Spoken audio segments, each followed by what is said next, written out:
as we look and stare into the abyss.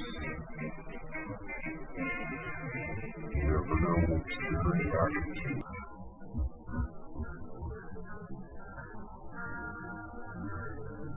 It's coming. All these voices.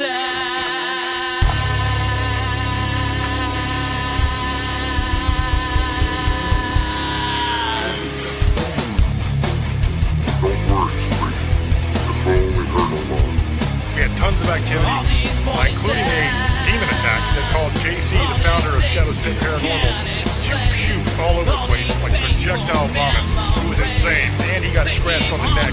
We captured a disembodied face that was screaming, and we also captured a couple different full-body apparitions, which was badass.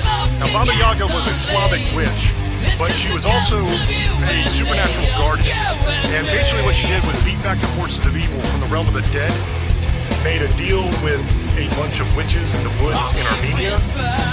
She sold her soul, a nasty creature that I have actually had a run-in with myself. The bastard scratched the hell out of my car and jumped on it. It was a mess. I tell the story in the show. It's just the ghost of you and me. It's just the smoking gasoline. It's just the ghost of you and me, of you and me. Don't let them take you away. They say staring in the abyss. Don't let them bring you down inside. It's just the mirrors in I'm your saying mind. Don't let them bring I you already down. am lost. Staring into the abyss. Remember, there might be something staring back. Come get awesome.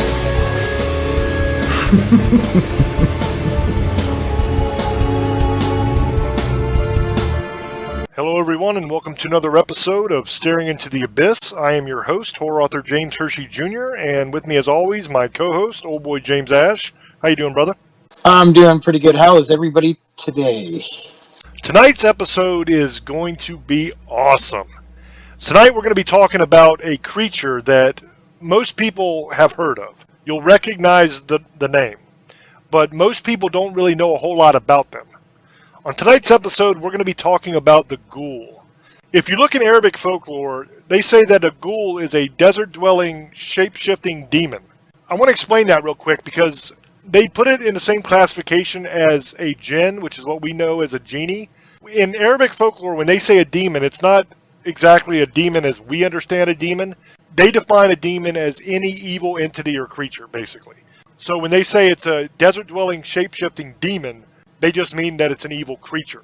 The ghoul has similar powers to what we call a shifter here in the States. The ghoul can take on the shape of pretty much any animal that it chooses, but it is especially fond of hyenas for some reason. That's usually what you'll see it as. A ghoul's go-to move is to lure people off into the desert, or some abandoned and isolated area. Once its prey is isolated and alone, the ghoul will slaughter the person and eat them. One of the ghoul's favorite victims are young children because they're very easy to trick into following them and they taste much better than the adults do. Ghouls have been known to drink blood, to steal coins from their victims, and in very lean times, when they're unable to get live prey, they will eat the dead. Common knowledge about ghouls is that they feed primarily off the dead, but that's simply not the case. When you go back to the original folklore, they only eat the dead very rarely when they cannot find live victims. So they much prefer live victims. And one interesting thing here, I think, is that their favorite victims are young children, and that their go-to move is to lure them off alone. That reminds me of another show we did a long, long time ago, where we did a show on the Pied Piper of Hamelin. Now, we know that the Pied Piper actually existed because there are actual documents from the town of Hamelin that proved that that incident actually occurred, where a person came into town and led the children away and they never saw the kids again. It makes me wonder if the Pied Piper might not have been a ghoul. And you'll understand why as we go on with this and I tell you more about ghouls, where it kind of fits a little bit. Another very interesting and honestly terrifying ability that the ghoul has is that it can assume the form of the person that it has most recently eaten. So not only can this thing shift into the form of animals, but it can also shift into the form of people. If it has just consumed a person, it can be that person, shift into that form. Some of the folklore says that it also absorbs the memories and the personality of the person once it eats its heart. Some of the lore doesn't say that, but it doesn't say that it doesn't. So that's a possibility that that could be the case as well. If that is the case, that would definitely make it a lot easier to lure people in. If you think your best friend is telling you, hey, come with me over here for a minute, or your wife or whatever is saying, hey, come over here, I'm going to tell you something in private. And then you follow them, and then there you go, you get your face eaten off by a ghoul. A ghoul can only feed on human beings and other ghouls. It can't eat normal food. Okay, it only eats people and other ghouls. According to the folklore, this is because there is an enzyme in the body of the ghoul that it produces that makes any normal foods absolutely disgusting to the ghoul. Their tongues are also structured differently than a human's tongue, and that also makes our food absolutely gross to them. It doesn't taste good at all. Any attempt by a ghoul to eat normal human food will cause the ghoul to almost instantly have an overwhelming urge to vomit. The more that they eat, the worse that urge will become, and it's almost a guarantee that they're going to puke. It's simply a matter of when it happens and if they can get somewhere where nobody sees it before it happens. Now, this little tidbit of information is extremely valuable because it gives you a pretty much foolproof way to test someone that you suspect of being a ghoul. So if you're in this situation and you think something weird's going on and you think you might be dealing with a ghoul, that's a way to check. Have them eat something. If they can eat normal food and hang out like nothing's wrong, then you're not dealing with a ghoul. But be aware that normal food will make them sick, but they are able to drink water and they're able to drink coffee for some reason. So just because you see them drinking something doesn't necessarily mean that you're not dealing with a ghoul. It's the eating of the food that causes the problem. Now, ghouls also do not have to eat as often as we do to survive. Almost like a snake, they are capable of going without eating for several months after eating just a single person. Ghouls receive an extreme amount of pleasure from eating people. So the majority of the time when a ghoul feeds, it is not because they absolutely have to or they're going to starve. It is usually just for the sheer pleasure of it. Now, the best way that I can describe this to you would be, and I'll try not to be too graphic here, it would be that the pleasure is almost orgasmic. Let's just say it like that without getting too naughty. Now, if a ghoul does reach that point where they need to feed in order to continue living, there are signs that you can easily pick up on. First of all, the ghoul will begin to suffer from excruciating headaches. They will begin to lose the ability to reason and to act normal. So, in other words, they will not be able to pretend to be normal people anymore. Nothing in the world will exist except that hunger, and they will do absolutely anything to satisfy it. When they reach this state, they are driven by pure predatory instinct, and nobody is safe. Not friends, not family, nobody. They will literally attack and eat any human being they come into contact with if they reach this point. Now, ghouls are physically dominant over human beings. They're around 7 times stronger than we are, so they can easily throw you around like you're a rag doll. And they have enough strength, and they have very, very sharp claws in their natural form, and they're capable of ripping into your skin with their bare hands and just disemboweling you. The ghoul can jump extremely high, and it can run very, very fast. Because of the ghoul's ability to shapeshift, it has what appears to be almost a supernatural ability to heal itself. Okay, for example, let's say you stab a ghoul with a knife, and the wound will close itself up right in front of your eyes. That is because they're able to use their shapeshifting ability to close the wound. Now, their bodies are also very, very tough, which makes penetrating the skin and damaging them much more difficult than it would with a normal person. If enough force is generated, then you can do major damage to a ghoul. So like a fall from a tall building, or getting hit by a speeding truck, that sort of thing. Now, once again, they will have the ability to heal themselves from the majority of their injuries by using their shape-shifting ability. Now, ghouls also have much better and much more refined senses than we do as human beings. They can smell a particular person from a very, very long distance away, and they can track that person. They also have a very powerful sense of hearing, and that will enable them to hear people talking from a pretty far distance away. Now, all of these abilities, although they are impressive, they all depend on the ghoul eating. The more recently a ghoul has fed, the more powerful that ghoul will be. As he gets hungrier, he gets weaker, and his abilities begin to diminish. Now, this is especially true of their regenerative abilities. The more recently the ghoul is fed, the quicker it'll heal. A small wound will heal in seconds. A larger wound may take hours. A very large wound might take days to fully heal, if the ghoul has recently fed. If the ghoul has gone without a meal for a month or more, it takes much, much longer for all of that physical damage to heal. Ghouls are extremely powerful and durable predators, but they are not immortal. Now, this is another place where the actual folklore veers away from the popular understanding of these creatures. They're not zombies. They're not undead. They are not supernatural creatures that have an infinite lifespan. Just like their human prey, they do age, and they will eventually die. Okay, so we know that time can eventually kill a ghoul. But can we kill a ghoul? Is a human being capable of taking one of these bastards out? The answer to that question is yes, but it ain't easy. Basically, you have to do a tremendous amount of damage to one of these things. Now, like I said earlier, ghouls can heal themselves. So you have to inflict enough damage to the body that they die before they can repair themselves. Now, once again, this is very, very hard to do because their skin is extremely tough, and it isn't easy to cut or penetrate it. And with these things, there's no magical weapon like a silver blade or a hardwood stake that we see in other creatures. There's no magic weapon like that that can do the job quick and easy. Taking down a ghoul is an all-hands-on-deck kind of situation.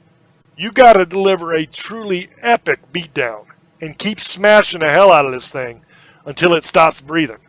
Now, even after it's down and out, I would still chop it up into little pieces and burn those pieces, just to be sure. You want to make sure this thing's dead. We know that ghouls can appear as animals or the last person they fed on, but what does one look like in its natural state? If you were to see a ghoul that is just hanging out being a ghoul and not something else, their skin is going to be a pale gray color. They have massive, sharp claws and teeth. Imagine Gollum from the Lord of the Rings, but with long, wicked, sharp claws and long, sharp teeth. You're kind of in the ballpark. They're going to be much bigger than Gollum, though. Now, early Arabic folklore describes them as hairy ogres, so they got to have hair on their body as well, I would imagine. The ghouls that appear in their natural state like this are very, very rare. There's not many accounts of people actually seeing these things appear that way. This is because if you see one that is in its natural state, it's because you stumbled across it somewhere that's very isolated and far away from civilization. Ghouls are extremely careful to blend in and not draw attention to themselves. The overwhelming majority of ghouls today are camouflaged as someone or something else. In ancient times, things were a little bit different. Because in ancient times, people knew about the existence of many of these different kinds of monsters or creatures. Mankind made a concerted effort to hunt them down and kill as many of these kinds of creatures as possible. Now, I'm not talking just about ghouls here anymore. I'm talking about all kinds of different monsters and creatures that feed on humans. Mankind made a concerted effort to hunt these things down and kill them, all of them, as many as they could. This is evident in a lot of the writings of the time. And I'm not talking just stories and poems. I'm talking government documents, court documents from the time. The creatures that survived that culling, so to speak, they went into hiding, and they got much better at blending in. Okay, that's why if you were to see one of these ghouls today, it would not probably be in its natural state. It would be taking on the form of something else so that it could blend in. But over time, people began believing that all the old legends and folklore were just make-believe, and that there was no such thing as monsters. Nowadays, if you talk about these things, if you talk about these old folklores, and you bring up some of these creatures that are documented to exist, people think you're crazy. They say that's silly. Now, this gave the creatures a chance to begin to replenish their populations. And what we view today as just make-believe and silly stories were at one time the real-life histories that people lived through. And it's always been funny to me how we pick and choose which stories we want to believe. Now, we believe without blinking an eye that the written accounts of different dynasties and different battles that took place thousands of years ago, we believe those without a second thought. But yet we totally dismiss written accounts of the creatures that have fed on mankind for its entire existence. There are written accounts and court documents of werewolf trials and vampires and all kinds of creatures. And they are right beside the accounts of the battles and the governments that we believe to be true. If all of this was make-believe, if none of these creatures ever existed, my question is, why would official government documents describe them in great detail? Why would there be hundreds of court cases where people were put on trial, found guilty of being a werewolf, found guilty of being a vampire, and put to death? Why are there detailed instructions left on how to kill these things if they do not exist? We have fairy tales now. Disney does all kinds of fairy tales. But you're not going to find detailed instructions on how to make a poison apple to put Snow White to sleep. There are stories that we believe to be fairy tales today. I brought one up earlier, like the Pied Piper of Hamlet. If you go back and you listen to that episode we did, I went into great detail about that story. And I actually went and showed the town records that showed it actually happened. That is not a fictional account. That happened there. There were hundreds of children that were led away from that town and never seen again. We view that today as simply a fairy tale, but it really happened. It's documented, it's provable. I say there's a lot of things that we view as make-believe and fairy tales today that actually happened and actually existed. And some still do exist. When you're talking about werewolves, when you're talking about vampires, the Bible talks about vampires and werewolves. Listen to my episode, What Are Demons and Where Do They Come From? The show that we did there.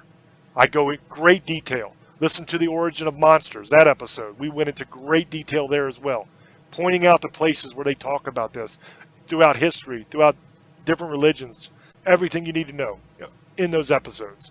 I'm not going to go back through it all again because, honestly, they were hour shows each, and I just do not have the time in one episode to go through all of that again. But it's all documented. Why would you waste so much time on something that does not exist? Especially back then. Life was a lot harder back then. It wasn't like today where you could just get up and go to Walmart and pick up dinner. Go down to Mickey D's and grab yourself a Big Mac. It wasn't like that. You had to actually hunt your food. You had to actually grow your own food. Survival was a lot tougher back then. A lot more work was involved.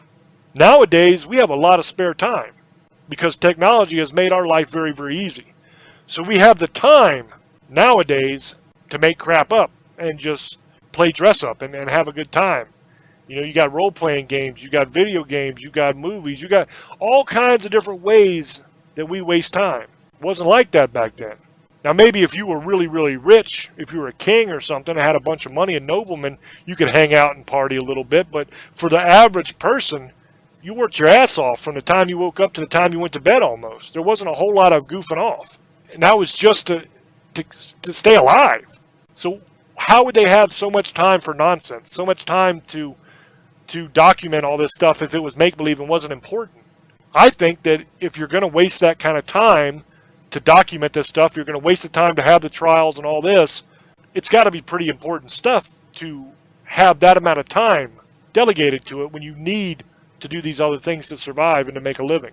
So I'm going to throw over to Old Boy now. I want to get his opinion on ghouls, what he thinks about them, and his opinion also on these other things that I've talked about, such as the werewolf trials, the different witch trials, the episodes we did on vampires and werewolves and all the different creatures we've talked about and the proof that they actually exist. Thank you, brother. The thing about ghouls is this is really interesting because it sounds, like I said, it does sound similar to the other shows we've done with the Pied Piper, and these creatures got to eat. They lower children in and to eat them. So that sounds like all kinds of other creatures and fairy tales throughout the country, in the world, and the country. So it seems like these things have to eat. One of their main things is eating children because they're pure, and then they eat humans, but they don't do it all the time. It's not like zombies where they have to eat to. If you guys ever seen Return to the Living Dead, to take away the pain of they eat brains so they can take away the pain of being dead, or just zombies altogether just eat flesh, because that's what they eat, and they may eventually rot away and die. These things, they get stronger when you eat somebody, pretty much like superhuman, 7 times stronger than a man, or men. It can heal itself. Sounds like pretty crazy creature if you actually went up against it, and it can shift to a human or animal or whatever creature it's out there. What I'm wondering is maybe some of these things are what we think of some of the creatures are today. They sound very similar to a zombie / in between a vampire, because the whole blood thing and zombie eating flesh and stuff like that, but they don't do it all the time. So that's something that vampires don't do all the time. So we might be getting these, like you were saying with the Gen, these might be some kind of a creature that it pretends to be other kind of creatures and probably gets these things in trouble. Maybe the things we see with Bigfoot and, the dog man and stuff, some of these sightings are them pretending to be that, and then they kill people. And then they get the blame on something else to keep the blame for themselves. You know what I mean? Like, they keep away any blame on, or people realizing what these things are now, and they have somebody else, or they'll maybe sometimes where you think you have all these killers and ritual killers, that sometimes these things might have been that, and then they just blamed it on that person they copied to being, and they got away, and that person ends up getting, maybe they put like some kind of spell, or maybe they got some kind of thing they've learned over the years to keep people, they take the blame and then they jump into somebody else's body. That would be kind of a similar thing, with these ghouls. It's something I wouldn't want to deal with, because I believe in a lot of things, like James was talking about.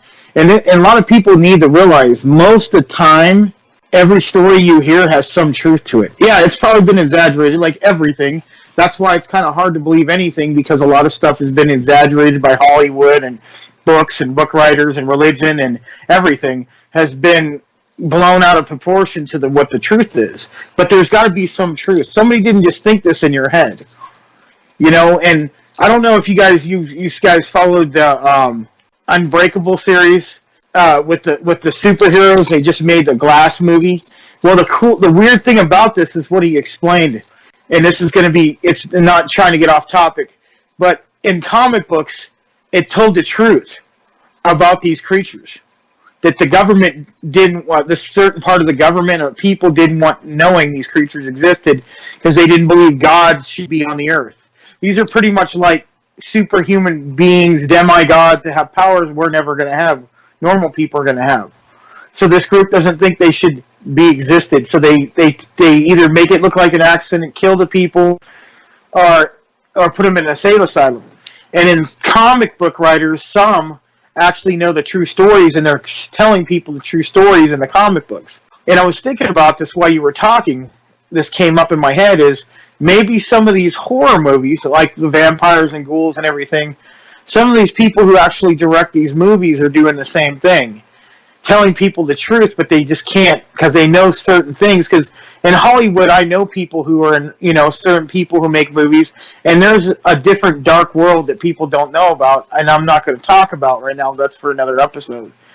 And maybe some of these people, maybe not right now in the movies, but a couple of the movies are just telling people how these creatures exist. And that's the way they get away with it, because people just most people blow it off as not real, but that's showing you the outline of killing these things and what they really do. And maybe that's what happened with books, because there's some rumors that Frankenstein, Mary Shelley's book, Shelley, I don't know how to say her last name, but got the Frankenstein story from some truth.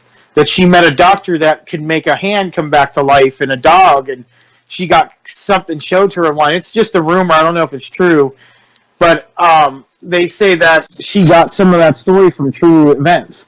Just like Brad Stoker, they said could have got that from true events. Most people would not know how to deal with giants and aliens and werewolves and monsters that existed. Where the funny thing is, they did. Prehistoric animals existed. They were giants, monsters, dinosaurs. They existed. And the funny thing is, people don't want to believe they're still alive. How do you know? They existed at one time. They could be still there. And just like with these creatures, they could be still there. And what happens through movies and books, you get to see the truth, but then it makes it calmer so you can deal with it down the line. You'll say, well, I've seen that before because you've seen it on TV. But the problem is most people won't even believe it's real or not anyway because they don't believe fiction to fact. And that's something I was going to, that I was talking. This has to do with everything. Werewolves, ghosts, ghouls. But maybe that we already have been introduced and we just didn't really realize it. And people done it under our own noses. Like they said the military uses subliminal messages. Maybe we learned how to see these monsters and how to deal with them. We just don't even pay attention. Look, I'll show you, for instance, The Walking Dead. Yes, it shows you what will happen when the dead will come back and how they'll eat you and you have to get away or they bite you could turn into them. But it also tells you and shows you how to survive and kill them. The Evil Dead. Demons taking over dead bodies from the Necronomicon. Yes, it'll tell you what happens, and it could spread like the plague and worse, but it shows you how to defeat them. Do you think that these people just dreamed this up? The Necronomicon was real. There's some truth to that. Zombies, there's truth to that too. That could happen. They already proven to say that there could be a disease that could do that. Back in Jamaica and where voodoo and hoodoo was always became, they could make zombies. What they do is they use this fish, the blowfish, you guys know, has that poison, and they could mix this poison with other chemicals and make people like pretty much like slaves. And it's been a proven fact. They came back to their village when they thought they were dead. What it does is it reduces the heart to nothing almost. So I have seen this has happened before. People can control their bodies. They're already showing it. The one guy who can jump in freezing water and his body temperature warms up. There's people they show they can bend metal. Or can, like with me, I could see things before they happen. Or like people, my girlfriend, that can go out of her body and visit people and see things and see stuff that happens. And I know people, oh, you're crazy, that's a Cineast movie. They got that from something too. They get all this stuff. Like with demons, they show us how to fight them in these movies. And people don't realize, like the Exorcist, how to deal with them. And how that they're not just something you're going to get away with in 10 minutes. They're going to be gone because you said some prayer. It doesn't work like that. There's stuff you have to do. And you can't kill them anyway. They'll just come back. And most demons they call demons or fallen angels. They're not demons. They're angelic fallen angels that you're dealing with. You can't get rid of them. They're immortal. They were made that way. So you can't kill them. I mean, you could get rid of them for a while, but they'll come back. But what I'm saying is, getting into this ghoul story is, these things might be real. Like a lot of these things could be real. Maybe not what Hollywood has exaggerated, because I think Hollywood wants to make money. But if you think about it, maybe all these books and all these stuff, and even with you, James, with your stories, you said he dreams these books and he writes them. But maybe he's being told how to stop some of the stuff and what's really going on. But I don't think it's for no reason. I think you get these stuff with everything. I think we get told how to deal with this stuff because in a reality, I mean, a lot of people ain't going to know what to do. You're going to see your family, somebody getting bit, turning into one of these creatures coming at you. Most people are going to try to help that person instead of doing something about it. And there's other problems going to be if something ever happened with these creatures or zombies, or you have a lot of people who can't get over the fact that their loved one's not them anymore. and that's always going to be a problem. So they show you how to deal with that too. We all know, watch the horror movies, we know how to deal with this. So this is an interesting one because we wanted to do this Ghoul one a while ago, but he did the one with the Pied Piper, and it sounded really familiar. And and them eating the heart, that makes sense too. When we were talking about that, I hate the bringing back up the Ghoul thing, because that's like the part of the body everybody says your heart and soul. Maybe there's something in your heart, you get your memories. But when you eat, I was also going to think when you eat the brain, because the brain's where all your memories are at. So maybe that, and then they say a lot of in the zombies movie they eat the brain. Well, maybe that's because they're trying to find out what you were thinking, maybe what you were about. I don't know. Maybe it gives them a sense of strength and knowledge. With the heart, maybe the same thing. They get some kind of knowledge or some power or ability from eating the heart, and they get, like he was saying, they get stronger and more ability. So I think this is a possibility. I think that this has gone on through time. It isn't just something that's happened like the Ghouls have been around forever. Even they're named in movies, books, video games. They're a very popular subject, especially in the Middle East. So they believe in it, and so did some parts in Israel and stuff like that. They believe some of the old ways people still believe in, especially like in Romania, the Middle East, some parts of Russia. They still believe in these creatures. And they believe these things existed. They have a lot of stuff, just like we do with the Bell Witch. Now I don't want to say the Bell Witch, the Blair Witch, because it's the Bell Witch. The Dog Man, Bigfoot. We have Chupacabra. That's also in South America too, but they've seen it here in America, supposedly in Texas and California and Nevada. So aliens. We have our own creatures here. Champ. It's on the border of America and Canada. So we have our own creatures here. Vampires, the Jersey Devil. So all these lores are coming out, and I think some of them are true. And I think about 80% of them are. I think they've been exaggerated, but I think a lot of it, demons especially, I've seen them. When people say they don't exist at all, it's nothing. When you go, why does stuff show up on a picture then? We have picked things that show up that we didn't put there. It's not a speck of dust. Sometimes that happens, but it just doesn't just show up. You hear things. We're not the ones doing it. We're talking. You hear voices. You hear things. We're not faking it. Even if you put the chances of everybody seeing so many ghosts and all these creatures, there's millions and actually probably billions of sightings. You take away 90%, you're still got about 100 million truth. So that's all I'm going to say about that. I believe they probably exist, James, and I just wanted to give you that whole aspect of my new theory about all these creatures, just like that movie where they said the comic book, maybe they're trying to tell people the truth, and they just don't want people to they keep it undercover, just like with movies and books. What do you think about that?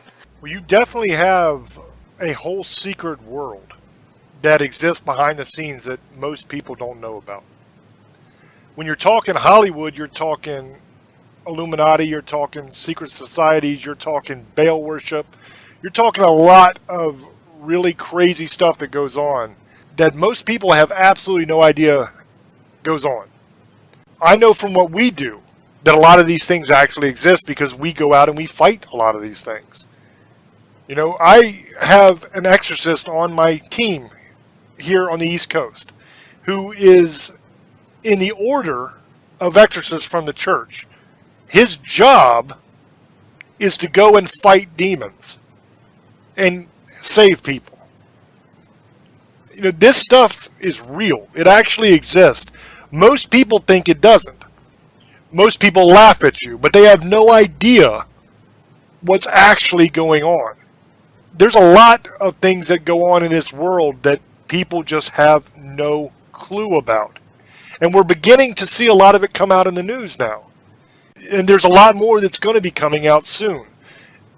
Your entire view of the world will be changing very soon with all the stuff that's going to be coming out. You're going to be blown away by what you thought you knew and what is actually happening. I'm not going to go any deeper than that because I just can't right now. But trust me when I tell you, everything you thought you knew is going to be blown wide apart very, very soon. And when it happens, Just remember that you were warned about it. Take a breath. It's going to be okay. It's going to seem overwhelming. You're going to be like, oh my God, I can't believe it. What is going on? But just relax. There are people that know what's going on. There are people behind the scenes that are in control, that are taking care of these problems. All you have to do is be open-minded and follow the evidence. It's that simple. And you'll get through what's coming. But you have been lied to for the majority of your life about the majority of things. What you see on the TV, what you see on the news, 99% lies about a lot of different things. So when it all comes tumbling down, and it will soon, just remember it's going to be okay. That you may not know what's going on, but there are people that do, and they are taking steps to make sure everybody's going to be okay. Now this ties in, and it's going to seem completely out of left field. It's going to seem like this has nothing to do with anything, but it all ties back to that old Mayan calendar. You guys remember that? The 2012 thing, oh, the world's going to end, the Mayan calendar runs out. That was a severe misunderstanding of what that actually meant.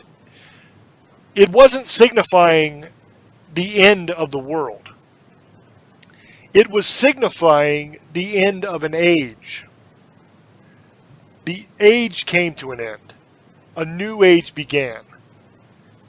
With this new age is going to come a great awakening, where people are going to realize what the actual truth is and what's actually going on. It's going to be brought to light. And you will be able to see for yourself what the truth is. Now, I've said 1,000,000 times on these shows, and I'll say 1,000,000 more, don't take my word for nothing that I say on these shows. Okay, I don't lie to you. I tell you the truth. But I'm not asking you to take me at my word and by faith. Look it up yourself. Everything I tell you is verifiable if you put in the work. The problem is most people nowadays don't want to put in the work. They don't want to do the research. They don't want to track down the original lore. They don't want to go back and find the documents that prove what we're talking about. They want to simply watch a YouTube video by some kid in his basement who has absolutely no idea what the hell he's talking about. And they'll say, oh, you're wrong, it's this, because this guy said that. I'm telling you, this is what it is from the actual lore. This is what the actual documents say. Not what I saw on YouTube or what I saw on Wikipedia or what I saw, you know, what the guy down the street told me because he saw it in a movie or whatever. I'm telling you, this is what the evidence states. And we are also not people that believe every single little thing that comes along. There's been many of these shows we've done where we've called them out and said it's BS. We just did one a week or two ago on the Zone of Silence, and I said this is complete crap. I wanted it to be true because, man, is it a cool story if it's true, right? Another place that's like the Bermuda Triangle where all this crazy stuff is going on and no signal can get out and all this stuff. But when you actually do the work and you look into it, it doesn't hold up. Because the people on the ground have none of the problems that are being claimed for the area. So it's BS. When it's BS, I tell you it's BS. When it's true, I tell you it's true. I present the evidence to you, you make up your own mind. But all I ask of you is that you actually do your research before you claim to know what you're talking about. And that's not a knock on anybody in particular. That's just a observation on society as a whole anymore. Nobody wants to put in the effort. Nobody wants to put in the work and do the research anymore. You got 1,000,000 people spouting off 1,000,000 different things, and the overwhelming majority of them have absolutely no idea what the hell they're talking about. They've never actually dealt with any of these things. They've never actually done the research. They just know what somebody told them. We deal with these things in real life. We go out on cases. We help people. I can tell you for a fact, 100%, there are things that go bump in the night. There are evil creatures out there, both spiritual and physical, and they absolutely want to hurt you. Now, that being said, that does not mean you have to look over your shoulder every second of the day, because the numbers of these things are not very high anymore. A lot of them have been sent back to hell where they belong. A lot of these things have been killed by people like us throughout the centuries who went out and found these things and killed them. Nowadays, it's nowhere near what it used to be. There's not that many of these kind of things around. You may only go on a handful of actual flesh and blood cases your entire life, where you actually have to deal with something that's there that you can attack. A lot of this stuff we deal with nowadays is spectral. We deal with a lot of demons, a lot of malevolent entities, a lot of shadow people. That kind of thing is what we're dealing with mostly. And with, like old boy said, with demons, you can't kill them. You know, it's not like Supernatural where you got a special knife you can jam into dude and he's dead and he's gone forever. That's not the way it works. In real life, you're doing battle with these things for hours and hours and hours. Sometimes it takes hundreds of different exorcisms to finally get rid of it, if it's powerful enough. And then even after you finally get rid of it, if that person doesn't do everything they need to do, it's going to come right back, and it's going to destroy their life. It will latch onto you. It will latch onto your family, your friends. It will destroy your life. And all you're trying to do is help. These things exist. I don't know how much clearer I can say that. I know for a fact that demons exist because we have fought demons before. We have went into homes, we have kicked demonic ass, and we have saved those families. That's reality. Now, you might not believe that, and that's okay. Because luckily, it doesn't matter if you believe that or not. Because for that family, they're still okay. That's all that really matters. What we do on this show is not an easy thing to do. And it's not because of the amount of research that goes into it, all those kind of things. It's not the idea of talking to millions of people. It's not any of that. That part is actually easier. The difficult thing that we do on this show is that we treat these creatures and these subjects with respect. And we give them the time and the effort and research that they deserve to bring you an answer of whether they're actually real or not, or at least give you the best opportunity to decide for yourself whether you believe they're real or not, based on actual evidence, not based on a bunch of made-up BS. So with that being said, I'm going to throw it back over to Old Boy for his final thoughts, and then we will go into shout-outs and all that later. Thank you, brother. If you guys want to check this stuff out, like what we do, because there's some people, oh, yeah, this isn't true. But the funny thing is, most of these people who say this usually don't have a real profile. They're fake. They have nothing better to do. Why don't you go and look up the stuff we're talking about? And if you want to believe it then don't believe it. But at least you know what you're talking about. Don't go on Wikipedia where they lie and exaggerate stuff and people can add stuff. I mean, Wikipedia does tell some of the truth, but it's exaggerated or misled. And it just comes from stories they've heard. And it's like he said, there wasn't people who really wanted to do the research, so they did a quick bio. They took pieces of it and put it together. That's what most people do. They take pieces of it because they're lazy and don't want to find out the truth about ghouls, vampires. So they'll throw it all together on Wikipedia or on YouTube. And trust me, some of these people do the research, but they just took parts that would sound good so people will pay attention to it. Instead of it boring old logic in reading, because a lot of this reading is very boring, but you learn what you're looking for. Because most people can't sit there and just watch stuff like this. There's some people who can, but majority of the country can't. The majority of humans can't. People like James, he likes this stuff. I like it, but I can't do as much as he. He likes jargon and technicality and stuff like that.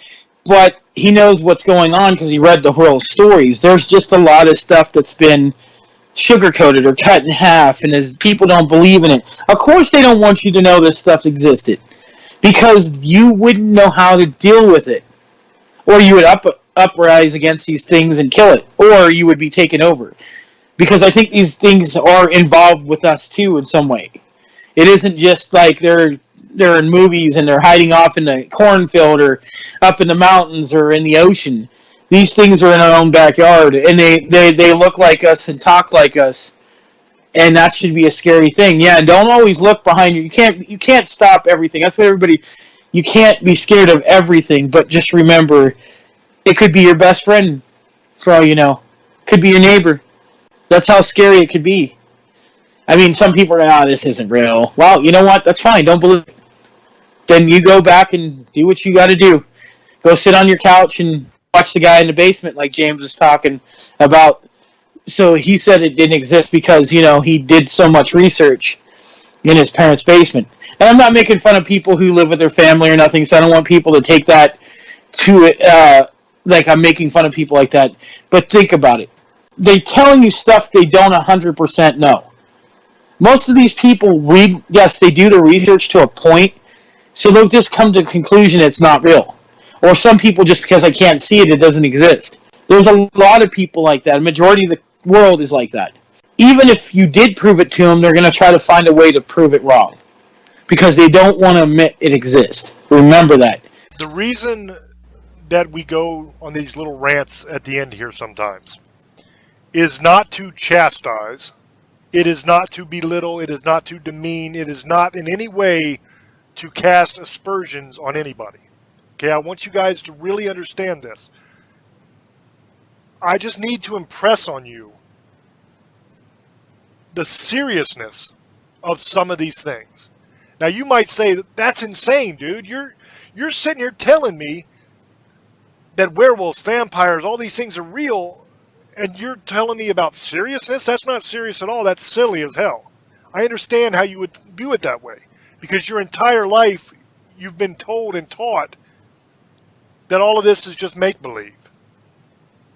But what I'm telling you is, if you actually go back and you do the research and you look at the actual old folklores, you look at the old histories, you look at the actual documentation, you're going to start to change your mind. You're going to start to say, oh my God, this is true. If you are a believer, like I am, okay, I'm a Christian. Old boy is a pagan. But if you are a Christian and you claim to be a Christian, that means that you believe in God.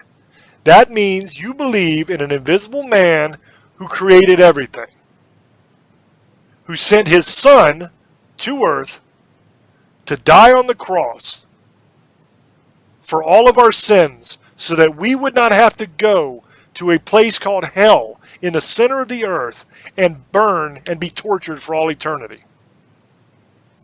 If you're a Christian, you believe that to be true. Now, take religion out of it for a second. Logically, if somebody came up to you and said they believe that, and there was no such thing as religion, you had never heard of the Bible, nothing, you would think they're out of their damn mind. But a majority of the world believes that, or some variation of that. There are different religions, but they all believe, most of them believe in a single God. Most of them have a creation story. Most of them have an end of time story. In every religion, there is a flood story where the entire earth was flooded at one point in time. And somebody built an ark and saved the animals and enough people to repopulate the earth. That story is in every major religion. And it is backed up by science, who show that there was actually a worldwide flood. It actually happened. It's scientific fact. And if you look at the theory of evolution that has been disproven recently, according to studies, they show that all different species of animal or 99.8, I believe it was, percent of all species of animals on Earth go back to about the same time, that backs it up as well. People would say that's silly until you actually look into it, and then all of a sudden you see not so silly. There's no difference here. If you start to actually do the research and actually look into these things and get more involved in it, all of a sudden you realize this perfect, uniform little world that you believed in doesn't actually exist. The reality is a lot different than what we've been taught. And that is kind of a scary thing once you realize that. That kind of shakes up your whole world when you realize that everything you thought is wrong, that what you believed is wrong. Like I said, if you're a Christian, in the Bible, in Genesis 6, it says there were giants on the earth in those days. Goliath was a giant that David slew with a slingshot. It talks about the angels that came down and wanted to mate with human women. So they had to leave their first estate, which means take on a physical body. It tells you that the life is in the blood. That is how they took on that physical body, is by drinking human blood. There is your origin story for vampires. If you are a Christian, you can't very well say you don't believe this stuff exists, because if you're a Christian, you believe the Bible is the Word of God. And it tells you this stuff exists. If you're not a Christian at all, if you're a pagan or an atheist or something like that, then you put your faith in science, you put your faith in history. Well, science tells you that there are people that drink human blood. They call it clinical vampirism. Science tells you that there is cloning, there are gene mutations, there are gene manipulations in order to create other creatures, human-animal chimeras. There have been white papers released. There have been papers from the different intelligence agencies released through Freedom of Information Act that prove that stuff exists. If you put your faith in history, go back and look at the documentation of the werewolf witch trials. Look at the vampire trials. The documents are out there. You can find them yourself. You can read them yourself. You can see. They don't just say, Jim Bob was accused of being a werewolf, and we asked Betty Boo over there, and Betty Boo said, yeah, he's a werewolf, man. He was howling at the moon and scratching at my door, so we burnt the sumbitch alive. It actually goes into great detail and tells you the different physical characteristics these people had, the different tests that were performed to prove what they were. Popular culture makes it out to be, it was all BS. It was just the church being stupid. And, they thought these people were witches, and they weren't actually witches. They thought these people were werewolves, who weren't actually werewolves. No, if you go back and you look at the actual documentation, some of those cases were real.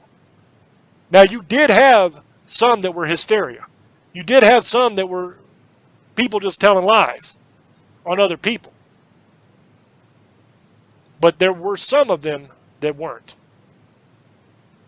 There are orders out there in the church that their whole job is to take care of these kind of things. They do exist. So what I want is just for you to know the truth. That is why this is the hardest thing we do on these episodes, is we tell you the truth. We tell you these things even though we know that the majority of people are not going to believe us. Even though we know the majority of people are going to laugh. There are going to be people out there that say we are full of BS, that we are just the biggest fakes out there. And that's okay. Because if one or two people hear this and actually do the research themselves and learn the truth and are prepared and can help others and protect others, then we've done our job as far as I'm concerned. But that's about all the time that we have, so I'm going to throw back over to Old Boy for his shout-outs. Thank you, and I want everybody to realize we love doing this show, and this is why we do it, to find out the truth. And I want to thank everybody from Para X. Thanks for listening to us. Over 6,000 subscribers. If you want to listen to everything in our old shows, go to James Hershey's YouTube page. You want merchandise? Go. He'll tell you where to go. You can get shirts and anything else you want. We can even make it for you if you let us know. Special. From that being said, everybody have a great week. Blessed be, misfits, sugar ladies, monster lovers, and demon hunters. I love you. Blessed be. Good night. The YouTube channel is youtube.com/James Hershey Jr. There you'll find every episode of Staring into the Abyss. You'll find every episode of the TV show Tales from the Abyss, paranormal news videos, all kinds of stuff. Hundreds of videos on that site. 100% free. Go enjoy it, subscribe, and just watch to your heart's content. The merchandise store is teespring.com/stores/staring into the abyss. That's TESPRING.com/stores with an S on the end /staring into the abyss. That's where all the merch is. I want to thank you guys for all the support and all the love that we've received over the last couple years of doing this show. We talk sometimes, like on these episodes like today, where we kind of go on a little rant and we talk about the people that don't believe and the people that talk smack, basically, the trolls. But that is a very small minority of our audience. The overwhelming majority of you guys actually do your research and you know what you're talking about when you comment, and the majority of you guys are very supportive and very loving. And so I just want to close up here by just saying thank you to every single one of you that listen to the show, that never miss an episode, whether you listen on the radio or whether you catch the replays on YouTube. Thank you very much. I appreciate you. I love you. And until I speak to you again, love many, trust few, and do harm to none. God loves you, and so do we. Bye-bye.